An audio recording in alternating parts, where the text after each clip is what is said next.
Selamat pagi, sejahtera, shalom, ibu bapak, saudara-saudara jemaat sejahtera di DKI Jakarta yang diberkati Tuhan.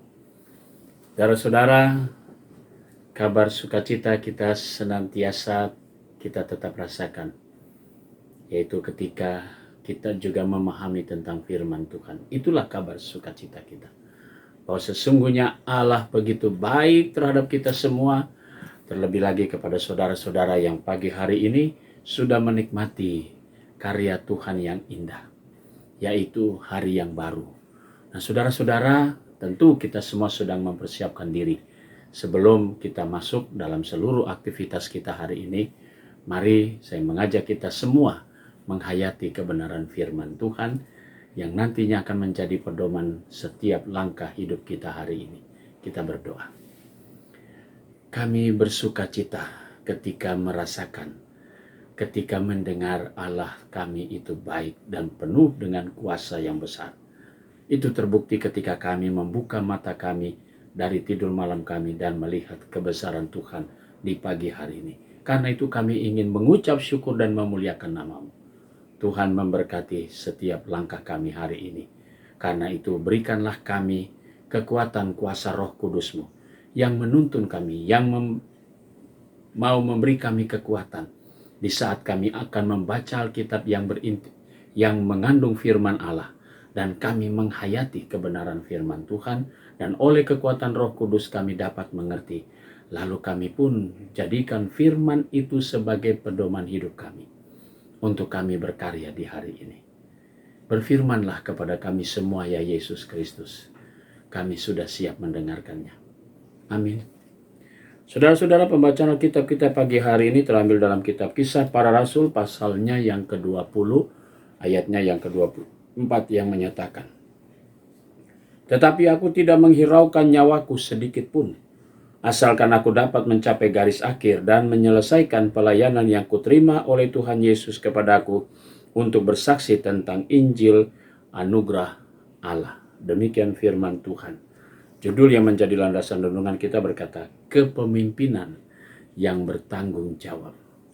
Saudara-saudara yang Tuhan Yesus kasihi, kalau kita perhatikan apa yang ditulis oleh penulis kitab Kisah Para Rasul ini, yaitu Lukas, seorang yang juga pernah menjadi sahabat dalam pelayanan Paulus, dia mencoba menceritakan bagaimana Paulus yang saat menerima Kristus dan berubah total seluruh hidupnya, dia memberikan segala sesuatunya demi pelayanan, demi menyampaikan kabar sukacita kepada siapapun di tempat di mana dia diutus oleh Yesus Kristus. Nah, saudara-saudara, bacaan kita hari ini adalah suatu statement Paulus bahwa dia tetap percaya dan dia harus menyelesaikan tugasnya sekalipun dia harus berhadapan dengan maut. Yang penting dia bisa menyelesaikan tugasnya, memberitakan tentang kabar sukacita, yaitu Injil Yesus Kristus kepada semua bangsa, sehingga mereka dapat percaya, bertobat, dan menerima keselamatan di dalam Kristus. Sungguh indah, bukan? Paulus, orang yang dahulu mencari dan menangkap orang Kristen, justru ketika berjumpa dengan Yesus, dia berubah total. Bagaimana dengan kita? Mungkin kita semua sudah mengenal Yesus sejak kita dari kecil, dari sekolah minggu sampai kita sudah dewasa. Kita selalu mengatakan, saya adalah pengikut Kristus. Apakah kita punya sikap loyalitas kita seperti Rasul Paulus, yang punya semangat sekalipun dia harus menghadapi maut, tapi dia percaya dia harus menyelesaikan tugas. Nah, saudara, setiap orang yang percaya kepada Kristus, dialah orang-orang utusan Yesus Kristus untuk bersaksi kepada dunia. Di tengah zaman yang berbeda dengan Rasul Paulus, di tengah zaman yang serba segala sesuatunya ada, dan terlebih lagi dipermudah dengan zaman digital, tentu kita tidak pernah berhenti untuk bersaksi tentang Yesus Kristus. Mari saudara, sebagai orang yang dipercayakan, kita punya tanggung jawab yang sama. Hadirkan Injil Yesus Kristus dimanapun kita berada, dan biarlah dengan semangat seperti Rasul Paulus, apapun tantangannya, sekalipun maut yang harus dihadapi, kita harus menyelesaikan tugas dan tanggung jawab kita, menghadirkan tanda kerajaan Allah berita Injil Yesus Kristus kepada seluruh dunia. Selamat berkarya, jadilah saksi Tuhan sampai Dia datang kembali. Amin. Mari saudara, kita bersatu dalam doa. Bapa Surgawi, terima kasih untuk berkat-Mu pagi hari ini. Pagi ini kami mau berdoa untuk jemaat Tuhan, sektor pelayanan 3, Tuhan memberkati keluarga Ibu Dia Kinanti dan keluarga Bapak Andreas Halim. Tuhan berkati keluarga-keluarga ini dengan berkat-berkat Tuhan.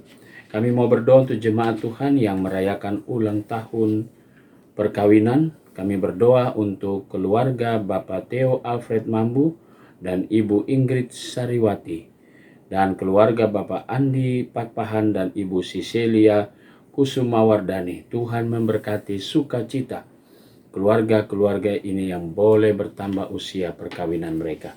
Kami berdoa untuk jemaat Tuhan yang menikmati dan merayakan hari ulang tahun kelahiran mereka.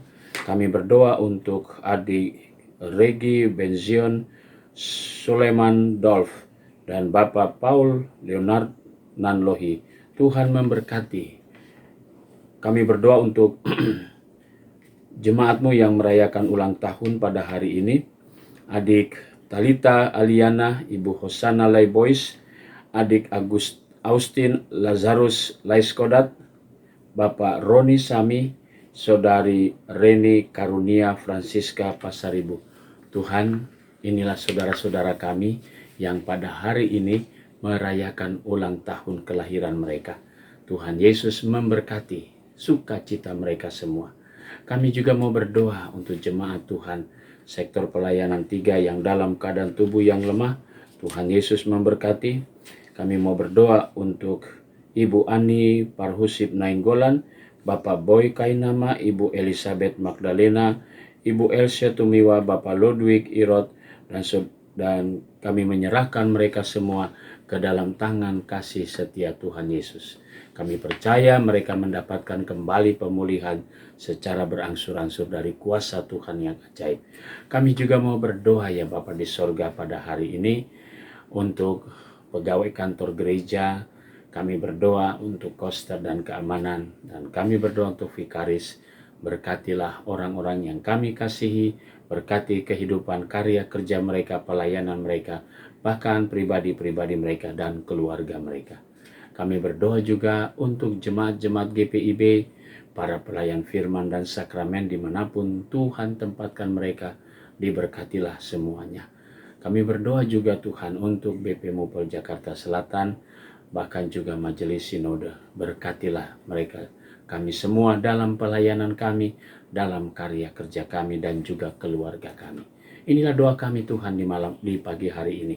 Kami mau serahkan seluruh doa syukur kami pagi hari ini dalam nama Yesus Kristus, Tuhan dan Juru Selamat kami yang hidup. Amin.